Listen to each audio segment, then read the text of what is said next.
cardiologist, with how this could affect your family. Welcome back to the show. Good to have you. Great to be here. All right. So very clearly, the FDA was leaning towards a combination of the existing vaccine, but then also something that maybe included some of those variants that we're seeing now.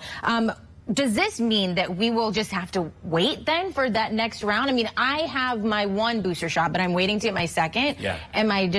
I should just wait until we have it all figured out. Yeah, you know, so I always say this, Alex, everybody should talk to his or her physician about this. I talked to 2 people yesterday. One person I said, go and get your vaccine right away, get the second booster because they're at risk.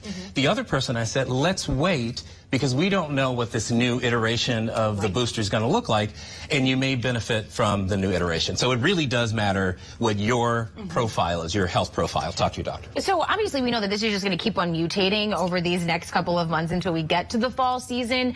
So who's to say that this will even be effective by the time we get to the fall with all these variants that are popping up? Yeah, so the studies right now that we're looking at this so-called bivalent vaccine that has a little bit of the first vaccine and a little bit of the original ancestral Omicron variant that caused that big spike back in the fall.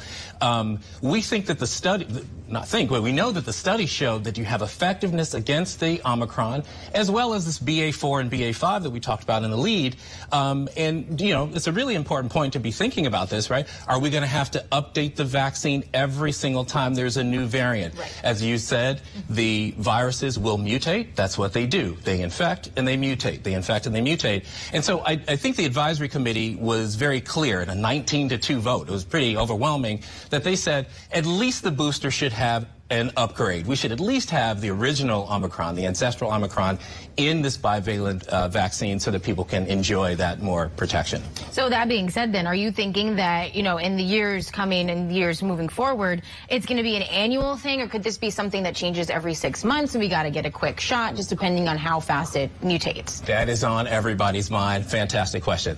And the answer is kind of we don't know. Yeah. What we've learned is that it's a very rapidly mutating virus, very different than we thought it was going to be. But it's similar to a flu virus, if you think about it.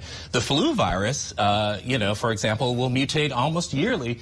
And you know, just so people know that the so-called bivalent vaccine is not some newfangled thing. We've been using quadrivalent vaccines for flu for a very long time and trivalent vaccines for the flu for a very long time.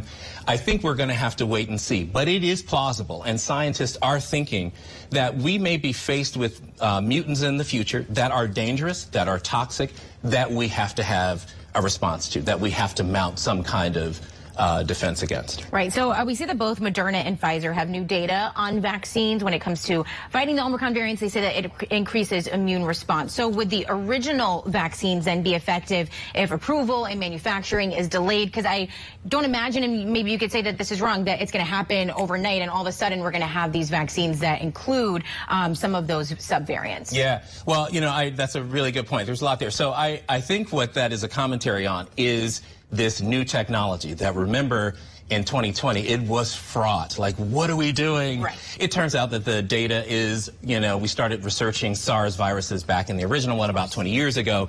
But the commentary is really good because you can actually change a little bit of the program code on the mRNA and very rapidly develop a new vaccine. That's the commentary here. So, you know, the advisory committee saying, hey, you know, do we want to do the BA4, BA5? Do we want to just release the original ancestral Omicron? And if we're going to do BA4, BA5, you got to tell me now so that we can change the code, have it ready for the fall, because it's a rapidly developing technology. So is there any fear then that people are going to just get fed up and say, hey, I'm sick and tired of these variants, these subvariants, sick and tired of going to the pharmacy or your doctor, whoever it is, and getting all these different shots, and then people are just going to be like, you know what, kind of how they treat the flu shot every year and say this may not be the year that I get it done.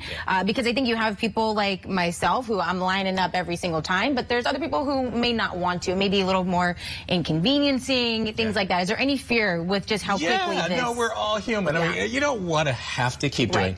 The holy grail for this thing would be to develop a universal, broadly effective vaccine. You get 3 shots, let's say, and done. We're not there yet. I think we'll get there.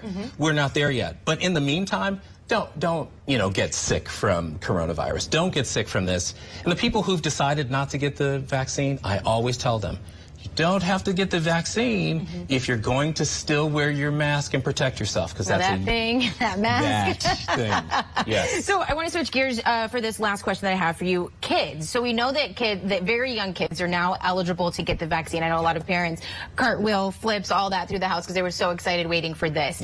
When it comes to the subvariants in kids, I mean, are they kind of more vulnerable now that they finally were able to get the vaccine? Is that going to withstand any of the subvariants that we're seeing? You know, so there's no information that we got from the committee or the FDA around this, but that is the question on parents' mind right now. So, you know, we've got 3-month-olds who will in the fall be 6 months, right? And that's the lower limit of where we think it's safe to give the vaccines.